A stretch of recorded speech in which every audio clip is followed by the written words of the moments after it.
Bonjour toutes et tous, nous voici réunis dans un temps de partage de la divine volonté et en particulier les heures de la Passion.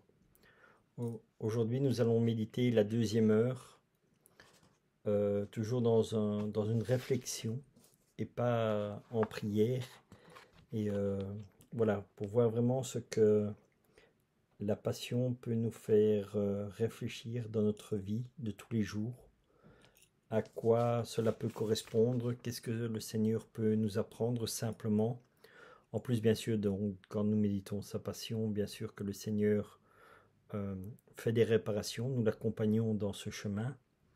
Et ici, vraiment, donc c'est une simple réflexion que nous faisons dans notre vie au quotidien. Donc c'est voir les heures de la passion différemment de tout ce qu'on a l'habitude de voir sur les vidéos que l'une ou l'autre personne publie. Voilà, donc c'est vraiment une façon différente de regarder les heures de la passion de la divine volonté. Mettons-nous en présence de notre petit maman du ciel pour qu'elle puisse nous éclairer dans ce cheminement. Au nom du Père qui nous a créés, du Fils qui nous a sauvés, de l'Esprit Saint qui nous sanctifie dans la divine volonté. Je te salue Marie, pleine de grâce, le Seigneur est avec toi. Tu es bénie entre toutes les femmes, et Jésus, le fruit de ton cœur immaculé, est béni. Sainte Marie, Mère de Dieu, prie pour nous pauvres pécheurs, maintenant et à l'heure de notre mort. Marie, je te demande la grâce d'ouvrir nos cœurs, afin que nous puissions cheminer sur le chemin de la divine volonté, que nous puissions être remplis de l'amour, de la paix de notre Seigneur Jésus-Christ. Toi seul vas nous l'apporter, puisque toi seul as vécu toute ta vie dans la divine volonté. Merci Marie pour toutes les grâces que nous allons recevoir pendant ce temps de partage. Voilà, donc nous sommes dans les 24 heures de la Passion de Jésus et faisons cette deuxième heure pour voir ce que le Seigneur va nous apprendre à travers ce petit temps d'enseignement. Deuxième heure, Jésus se sépare de sa très sainte mère et se rend au cénacle. Mon adorable Jésus, alors que j'ai pris part à tes douleurs et à celles de ta maman affligée, je vois que tu te décides à partir pour aller là où la volonté du Père t'appelle. L'amour entre le Fils et la mère est tel qui vous rend inséparables. Ainsi, tu t'abandonnes dans le cœur de ta mère, et ta douce reine maternelle entre dans le sien. Sans cela, il vous aurait été impossible de vous séparer. Puis, vous bénissant l'un l'autre, tu lui donnes un dernier baiser, pour lui procurer les forces dont elle aurait besoin, dans les cruelles douleurs qu'elle va endurer. Tu lui dis un dernier adieu, et tu prends congé. Mais la pâleur de ton visage, tes lèvres tremblantes, ta voix suffoquée, comme sur le point de fondre en larmes en lui disant adieu. Tout me dit combien tu l'aimes et combien tu souffres en la laissant. Mais pour accomplir la volonté du Père, avec vos cœurs unis l'un à l'autre, vous vous soumettez en tout, voulant réparer pour ceux qui, ne voulant pas perdre la tendresse de leurs parents, les amis, ni les liens d'affection même, sains et licites, ne se soucient pas d'accomplir la volonté de Dieu.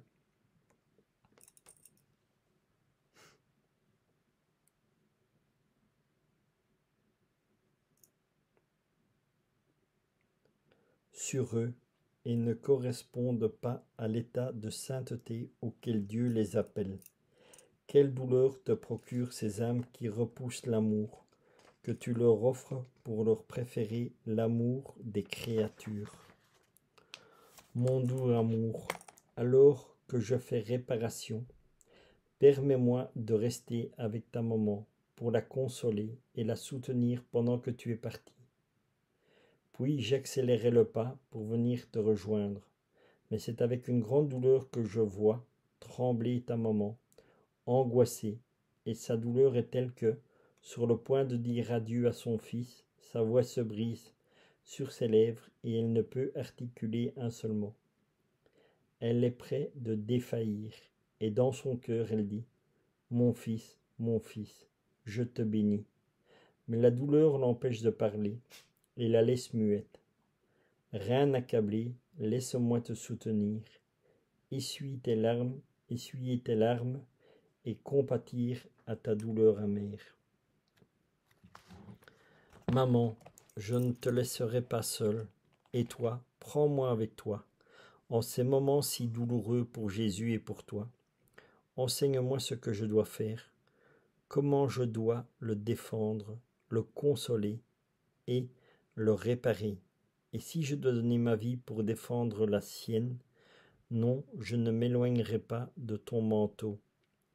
À ton signe, je volerai vers Jésus et je lui porterai ton amour, ton affection, tes baisers et les miens.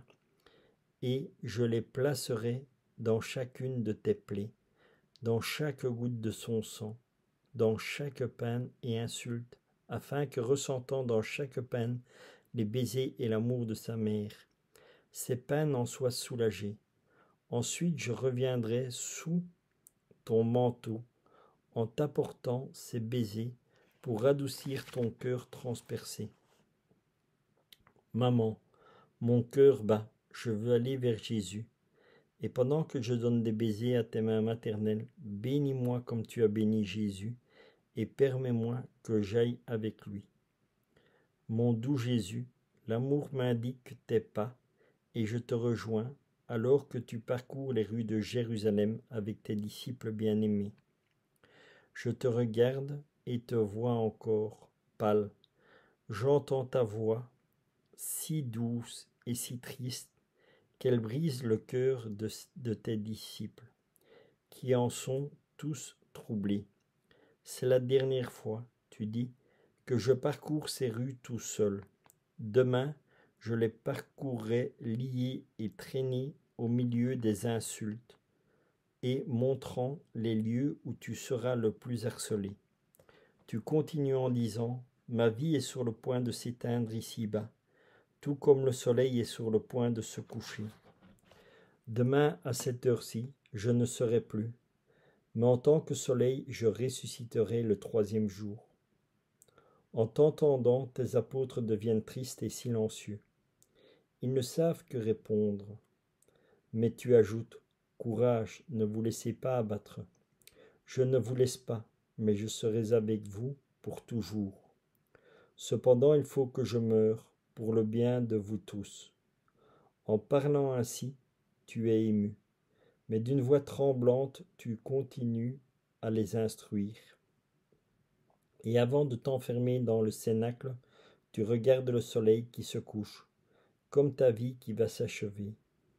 Tu offres tes pas pour ceux qui se trouvent au soir de leur vie, et tu leur donnes la grâce de s'éteindre en toi, réparant pour ceux qui, malgré les déboires et les désillusions de la vie, s'obstinent à ne pas se rendre à toi.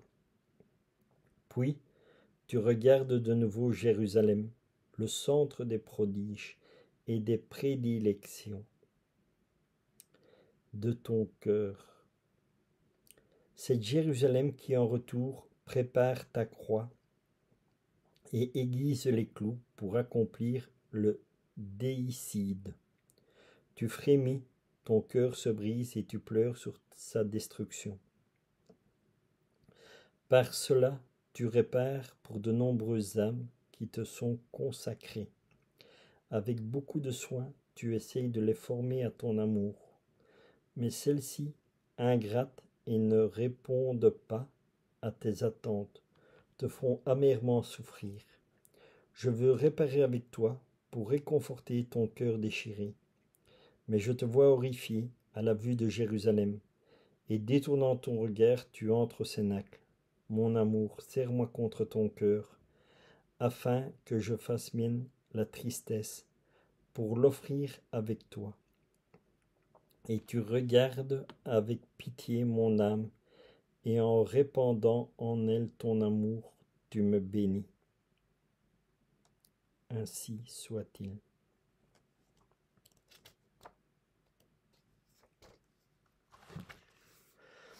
Voilà, cette deuxième heure qui conduit Jésus au Cénacle. Qu'est-ce que nous pouvons apprendre de ce que Jésus nous donne comme enseignement dans cette deuxième heure? Il parle à un moment donné, bien sûr, de la mort de chaque être humain. Que chaque être humain qui meurt, qu'il y en a énormément qui ne veulent pas l'accepter, qui ne l'ont pas accepté dans sa vie et que au dernier moment, bien sûr, ils n'ont pas l'espoir. Quand ils sont sur des chemins d'agonie, il y a beaucoup de personnes que, à leur dernier moment, en hôpital et tout ça, perdent espoir parce que ils n'ont pas rencontré le Seigneur durant leur vie. Oui, c'est pas qu'ils ne l'ont pas rencontré, ils n'ont pas voulu le chercher, ou ils n'ont pas cru, puisque le Seigneur, bien sûr, ne nous oblige pas à croire en lui.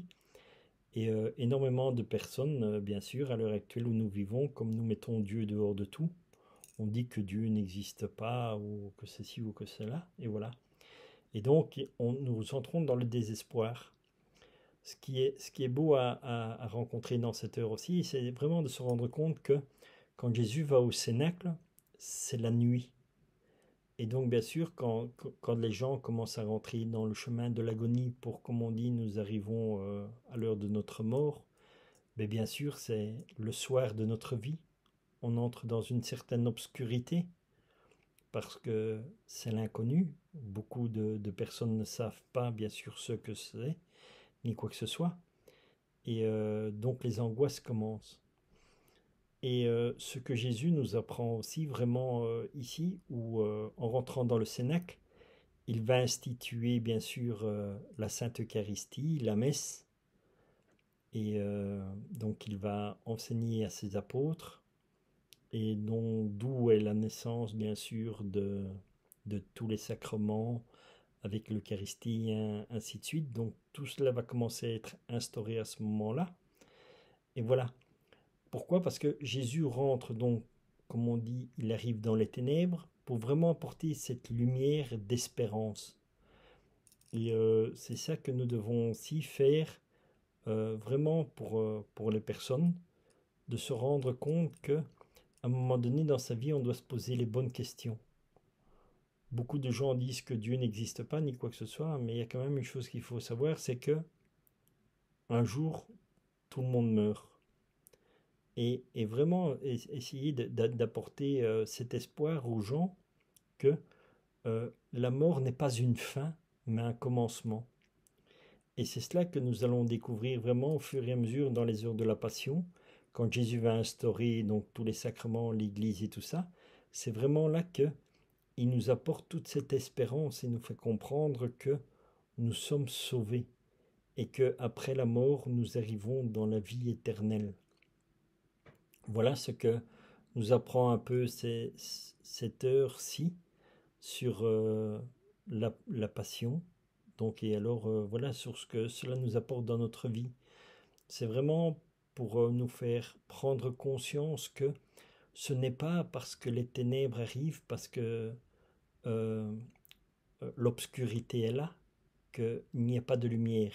Jésus dit, je suis la lumière du monde. Et donc, quand Jésus est présent, la lumière, lui, dans les ténèbres. Et là, nous pouvons partir, bien sûr, avec le prologue de Saint Jean. Voilà ce que nous pouvions partager sur ce petit temps de partage de la deuxième heure dans la divine volonté, les 24 heures de la Passion de Jésus. Donc vraiment prenons conscience que nous devons vraiment aussi, en tant que chrétiens, il nous est demandé d'accomplir des actes et d'avoir des actes de charité et tout ça. Donc n'ayons pas peur aussi de voir si nous pouvons apporter notre aide dans les personnes qui sont hospitalisées. Et surtout maintenant, donc, en ce temps où nous avons aussi cette pandémie, où il y a beaucoup de personnes qui sont dans les hôpitaux et tout ça. Et si nous pouvons aller auprès des malades pour vraiment apporter cette lumière du Seigneur et vraiment partager avec les gens en disant que ne vous inquiétez pas, ayez confiance, le Seigneur est là, il veille sur vous. Et abandonnez-vous vraiment à la volonté de Dieu et voilà, et parce que c'est Dieu seul qui sauve. Ne vous inquiétez pas, ce ne sont pas des vaccins qui vont vous sauver aussi ou ça. Non, non, c'est vraiment Dieu, parce qu'il n'y a que Dieu qui a le pouvoir de vie ou de mort sur chaque être humain. Donc, ayons vraiment cette confiance en Dieu que lui va nous guérir. Donc, ayons vraiment cet abandon dans la confiance en Dieu, dans la divine volonté bien sûr, parce que c'est toujours Dieu qui agit et pas nous. Voilà ce que je voulais vous partager simplement dans la divine volonté. Et je vous propose aussi de terminer avec un petit chant justement de Marie, où elle reprend les heures de la Passion en chanson. Donc voilà, profitons de ce petit temps de chant pour terminer cette petite vidéo.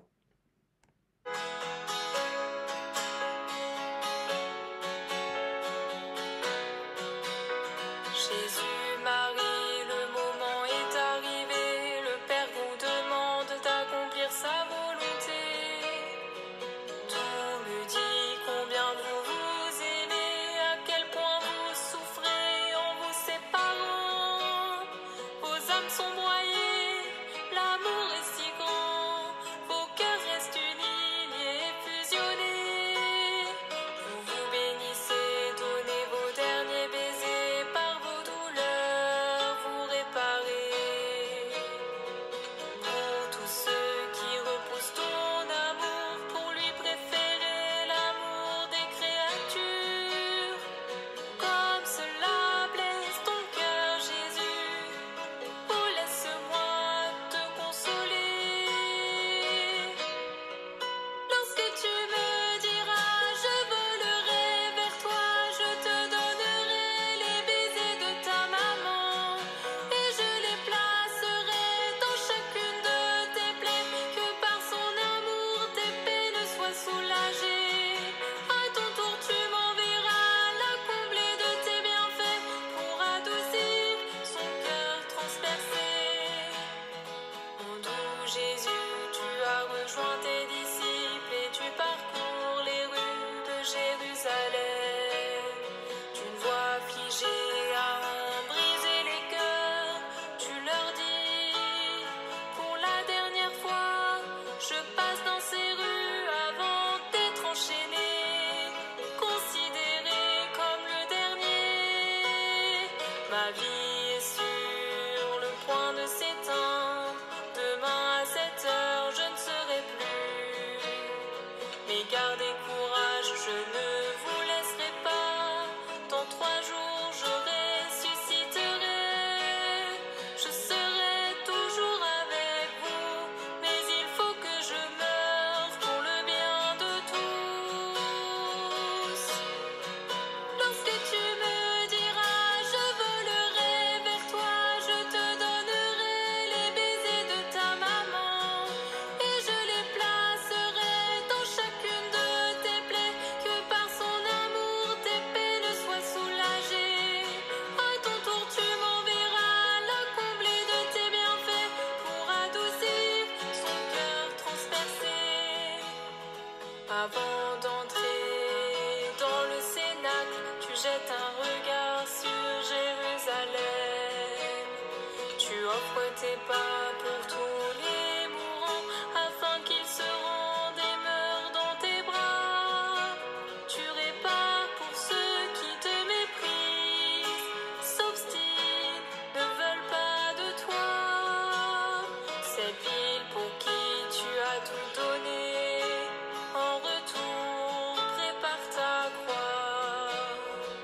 Horrifié, tu détournes ton regard, car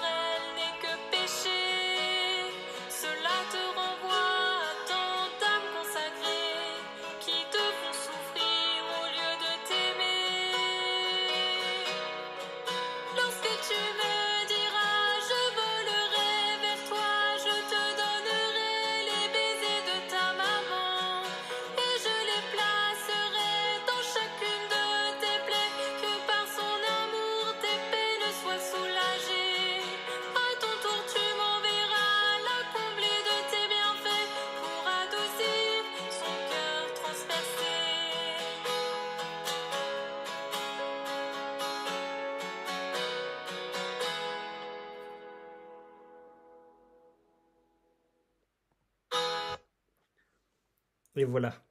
Donc ici, on a partagé aussi un petit chant des heures de la Passion que notre sœur Marie a fait dans la divine volonté, bien sûr. Elle a vraiment eu ça dans son cœur que le Seigneur lui a demandé vraiment de partager ses chants. Et bien sûr, quand on l'entend, et justement, comme ici on parlait de la mort, de, de la mort de chaque être humain et tout ça, on entend que même dans son chant à elle, il y a toujours cette joie. Donc, vraiment, c'est là la grâce que nous voyons quand nous avons le Seigneur, c'est que toutes les difficultés rentrent dans son amour. Donc, tout ce qui pour nous paraît souffrance, douleur et tout ça, eh bien, en réalité, quand nous avons la grâce vraiment de vivre avec le Seigneur dans sa divine volonté et tout, eh bien, tout ne devient que joie et bonheur. Donc, même la mort est joyeuse parce que en réalité, bien sûr, nous savons que nous entrons dans la véritable vie, dans la vie du Seigneur et que nous allons entrer vraiment dans l'éternité. Et là, notre vraie vie commence en Dieu et avec Dieu. Nous verrons Dieu dans sa gloire et nous partagerons l'éternité ensemble. Donc vraiment, voilà, je trouve que c'est un très beau moment de partage. Et terminons cette petite vidéo en remerciant le Seigneur pour toutes les grâces, bien sûr, qu'il nous accorde à chaque fois que nous partageons sa divine volonté. Chaque fois que nous parlons de Dieu, eh bien, le Seigneur est content. Et en plus, il est content quand c'est lui-même dans la divine volonté que, par ses paroles, par son amour, il se touche lui-même.